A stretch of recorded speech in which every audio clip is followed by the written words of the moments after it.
नमस्कार विद्यार्थी मित्रांनो. मुंबई उच्च न्यायालय, हायकोर्ट ऑफ बॉम्बे अंतर्गत तीनही खंडपीठांसाठी मेगा भरतीची आहे. लिपिक, शिपाई, हमाल, फराश, स्टेनोग्राफर आणि चालक पदासाठी जवळजवळ 2300-2400 पेक्षा जास्त जागा असून यासाठीची परीक्षा पूर्ण झाली असून उमेदवारांचं लक्ष हे निकालाकडे लागलंय. पात्रता याद्या जाहीर होऊन यानंतरनं उमेदवारांची मुलाखत, कौशल्य चाचणी असेल, शारीरिक तपासणी या सगळ्या प्रोसेस होणार आहेत. निकालाबाबतची महत्त्वाची अपडेट म्हणजे निकाल हा लवकरच जाहीर होणार आहे. तारखेसंदर्भात त्याचबरोबर कट ऑफ जो आहे हा कमी येण्याची शक्यता आहे. सगळ्या यामध्ये पदांसाठी तर कितीपर्यंत कमी येऊ शकतो, कशा पद्धतीने हा निकाल जाहीर होईल, आरक्षणाचा किती यामध्ये फरक पडणार आहे, सगळी माहिती आजच्या व्हिडिओमध्ये आपण जाणून घेणार आहोत. तत्पूर्वी नवीन असाल नोकर भारतीच्या यूट्यूब चॅनलवर तर सबस्क्राईब करून घ्या. त्याचबरोबर बेल आयकॉनला सुद्धा क्लिक करा, म्हणजे सगळ्या महत्त्वाच्या अपडेट तुमच्यापर्यंत वेळेवर पोहोचतील. तर मुंबई उच्च न्यायालय अंतर्गत नागपूर खंडपीठ आणि छत्रपती संभाजी महाराज नगर यामध्ये पाहू शकता तिन्ही खंडपीठं आहेत. यामध्ये मुंबई उच्च न्यायालयासाठी नागपूर खंडपीठ, छत्रपती संभाजी महाराज नगर खंडपीठ येथे शिपाई, हमाल, फराश, लिपिक, क्लर्क आणि चालक पदांसाठी परीक्षा या घेण्यात आल्या आहेत. आणि शिपाई, हमाल आणि फराशसाठी 30 मार्कांचा पेपर, लिपिकसाठी 90 गुणांचा पेपर आणि चालक या पदासाठी 20 मार्कांचा पेपर हा झालेला आहे. आणि हे सर्व पेपर मध्यम काठिण्य पातळीचे होते, जास्त काठिण्य पातळी नव्हती. जर तुम्ही चेक केलं तर पहिला पेपर जो झाला लिपिक, शिपाई, शिपाई, हमाल आणि फराश या पदासाठी पहिला पेपर सोपा होता. पहिली जी बॅच झाली, पहिला जो यामध्ये शिफ्ट झाली सोपा होता. दुसऱ्या शिफ्टमध्ये थोडंसं हार्ड झालं आहे आणि कन्फ्युजिंग जे प्रश्न होते हे रद्द होऊन त्याचे गुण उमेदवारांना मिळण्याची ही शक्यता आहे. तर अतिशय कठीण असे प्रश्न नव्हते, परंतु सोपे होते. तर चांगली तयारी केलेल्या उमेदवारांना चांगले गुण मिळू शकतात. तर कट ऑफ जो आहे कमी जाऊ शकतो का जास्त जाऊ शकतो हे पाहणार आहोत. त्या अगोदर शिपाई, हमाल आणि फराश 30 गुणांसाठीचा पेपर झाला होता. काठिण्य पातळी ही मध्यम ते सोप्या दर्जाची होती. लिपिक आणि क्लर्कसाठी 90 गुणांचा पेपर झाला. यामध्ये पाहू शकता 20 गुणांसाठी जी चाचणी आहे ती असेल आणि यामध्ये 10 गुणांसाठी कौशल्य चाचणी असेल. तर यामध्ये पहिल्यांदा ही पात्रता यादी या गुणांपैकी जाहीर केली जाईल. तर ही सुद्धा काठिण्य पातळी मध्यम स्वरूपाची होती. चालक पदासाठी 20 गुणांचा पेपर झाला. यासाठी सुद्धा काठिण्य पातळी ही मध्यम स्वरूपाची होती. आता कट ऑफ जो आहे कमी जाण्याची सगळ्यात जास्त कारणं काय आहेत, तर यावर्षीचा कट ऑफ हा कमी जाण्यामागे सर्वात महत्त्वाचं मोठं कारण म्हणजे जागांची मोठी संख्या. भरती प्रक्रियेमध्ये एकास 15च्या प्रमाणामध्ये उमेदवारांना पुढील टप्प्यासाठी पात्र हे ठरवलं जातं. म्हणजेच पाहू शकता प्रत्येक जागेसाठी एकूण जर आपण चेक केलं तर यामध्ये प्रत्येक जागेसाठी एकास 15 म्हणजे एका जागेसाठी 15 उमेदवार या प्रमाणामध्ये उमेदवारांना पुढील टप्प्यासाठी पात्र ठरवलं जातं. म्हणजेच प्रत्येक जागेसाठी जवळजवळ 15 उमेदवार पात्र होतात आणि जागा या जास्त असल्याने मोठ्या संख्येने उमेदवार जे आहे हे पात्र होणार आहेत आणि त्यामुळे जो कट ऑफ आहे हा खाली येण्याची शक्यता आहे. कट ऑफ हा कमी येत आहे. म्हणून कमी गुण असले तरीही पात्र होण्याची शक्यता ही बनते.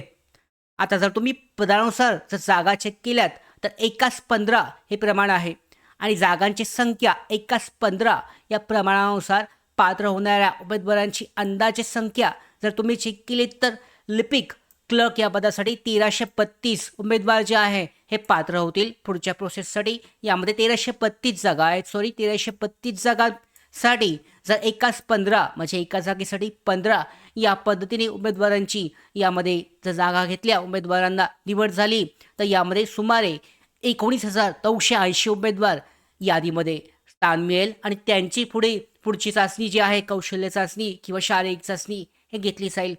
चालकसाठी एकूण 37 जागा म्हणजे जवळजवळ 555 उमेदवार बोलवले जातील. त्याच्यानंतर सगळ्यात जास्त यामध्ये शिपाई सगळ्यात जास्त लिपिक पदासाठी जागा आहेत आणि त्यानुसार 19,000 उमेदवार असतील. आणि शिपाई, हमाल आणि फराश या तिन्ही पदांसाठी 887 जागा असून सुमारे 13,305 उमेदवारांना म्हणजे पात्र केले जाईल. पात्रता यादीमध्ये नाव असेल आणि पुढच्या प्रक्रियेसाठी त्यांना संधी मिळेल. तर हे प्रमाण समजून घ्या, कारण जागा वाढल्यास पात्र उमेदवारांची संख्यासुद्धा वाढते आणि हेच कारण आहे. याच कारणामुळे कट ऑफ जो आहे हा कमी येतो, कमी होण्याची शक्यता आहे. मात्र आता परीक्षा जी आहे मुंबई उच्च न्यायालय स्वतः घेतं. त्यांचा जो आत्तापर्यंत आपण पाहिले चांगल्या पद्धतीची त्यांची जी पारदर्शकता असते, त्यांची परीक्षा जी आहे ही चांगल्या पद्धतीने घेतली जाते. त्यामुळे कट ऑफ जो आहे कसा जातोय हे पाहणं महत्त्वाचं ठरणार आहे.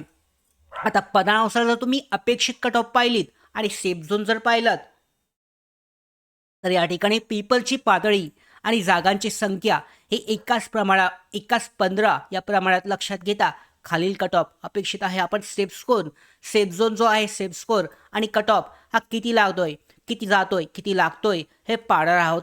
आणि यापेक्षा जास्त गुण असले तरी तुम्ही सुरक्षित मानू शकता. तर यासाठी चालक या पदासाठी 20 गुणांसाठीचा एकूण पेपर 15 ते 17 या अपेक्षित कट ऑफ आहे. चालक पदासाठी या पद्धतीने कट ऑफ जे आहे लागणार आहे. तुम्ही कोणत्याही प्रवर्गामधून असू द्यात, SC असू द्यात, ST असू द्यात, OBC असू द्यात, ओपनमधून असू द्यात, कोणत्याही प्रवर्गामधून असलात तरी तुम्हाला एवढा सेफ झोन येणं आवश्यक आहे, कारण या भरतीमध्ये कोणत्याही पद्धतीचं आरक्षण असणार नाहीये. दुसरं पद जे आहे लिपिक क्लर्क या पदासाठी एकूण 90 गुणांचा पेपर आहे. 60 ते 68 गुण जे आहे यामध्ये तुम्हाला असतील तर तुम्ही सेफ झोनमध्ये आहात असं म्हणू शकता. 60च्या पुढे गुण असतील तर चांगल्या स्थितीमध्ये आहात. तुमचे जे पुढची प्रोसेससाठी पात्र होण्याची संधी, पात्र होण्याचे चान्सेस हे सगळ्यात जास्त असणार आहेत. त्याच्यानंतरनं शिपाई, हमाल आणि फराश या पदासाठी एकूण 30 गुणांचा पेपर झालेला आहे. तर 30 गुणांपैकी 22 ते 26 गुण म्हणजे 20 ते 22 गुण जरी असतील तरी संधी ही बनू शकते, कारण कट ऑफ या ठिकाणी सुद्धा कमी जाऊ शकतो. आता अंदाजित कट ऑफ आहे, पुढे कसं लागतोय हे आपल्याला समजणार आहे. तर या अंतर्गत 1,00,000 उमेदवार जवळजवळ या उमेदवारांनी परीक्षा दिलेली आहे आणि जागांच्या प्रमाणात यामध्ये जर आपण चेक केलं तर जवळजवळ 1,000 तर पाहू शकता. यामध्ये 20,000 उमेदवार बोलवले जाणार आहेत पुढच्या चाचणीसाठी. तर त्यामुळे ही गोष्ट महत्त्वाची ठरणार आहे. आता चालकसाठी 15 ते 17 गुण असतील तर पात्र होण्याची दाट शक्यता असेल.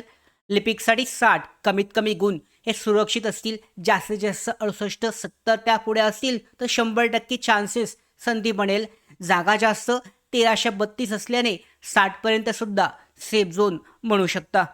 त्याच्यानंतर शिपाई, हवाल आणि फराश मध्यम स्वरूपाचा सोप्या पेपरमुळे इमानदार तयारी म्हणजे चांगली तयारी केलेला असलेला उमेदवारचा असेल तर 22 ते 26 गुणपर्यंत अपेक्षित आहे हा कट ऑफ. आता यानंतर तुम्ही पात्रता यादीमध्ये आलात तर यामध्ये उमेदवारांना पुढची कशी प्रोसेस असेल. जे उमेदवार सेफ झोनमध्ये आहेत त्या पुढच्या प्रक्रियेसाठी तयारी करू शकतात. कागदपत्र पडताळणी असेल किंवा त्यानंतरची चाचणी असेल, मुलाखत, तर कशी करायची, पात्रतानंतर पुढची प्रोसेस कशी असेल.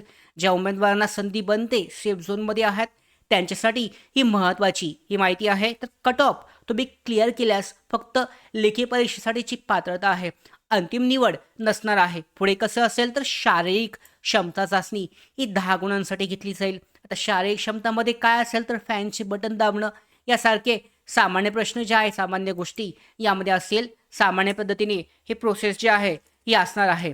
त्याच्यानंतर कमी गुण असले एकूण 50 गुणांच्या यामध्ये मुलाखत जे आहे हे 40 गुणांसाठी असेल. मुलाखत जे आहे 40 गुणांसाठी त्यामध्ये असणार आहे. त्याच्यानंतर एकूण 50 गुणांच्या या टप्प्यामध्ये तुमची अंतिम निवड जी आहे यानंतरच्या पुढच्या प्रोसेसमध्ये केली जाते. या कारणामुळे जरी कमी गुण असले तरी टेन्शन न घेता तुम्हाला जर सेफ झोनमध्ये जर तुम्ही असाल तर पुढच्या तयारीवर लक्ष द्या, पुढची तयारी करा. तुमचे गुण जे आहे कमेंट बॉक्समध्ये सांगा, जेणेकरून अचूक अंदाज येईल. बाकीचे जे विद्यार्थी आहेत त्यांना सुद्धा समजून येईल, कारण इथे कोणत्याही पद्धतीचं आरक्षण नाही आहे. जेवढे जास्त गुण असतील तेवढी तुमची संधी ही बनणार आहे. मग तुम्ही कोणत्याही प्रवर्गामधून, कोणत्याही कॅटेगरीमधून असून द्यात, हे लक्षात ठेवायचं आहे. तर अशा पद्धतीने मुंबई उच्च न्यायालय भरती अंतर्गत जो निकाल आहे, लिपिक असेल, शिपाई, हमाल, फराश, चालक सगळ्या पदांसाठीचा लवकरच जाहीर होईल. या सगळ्या महत्त्वाच्या अशाच अपडेट मिळवण्यासाठी नोकर भारतीच्या यूट्यूब चॅनलला सबस्क्राईब करा. धन्यवाद.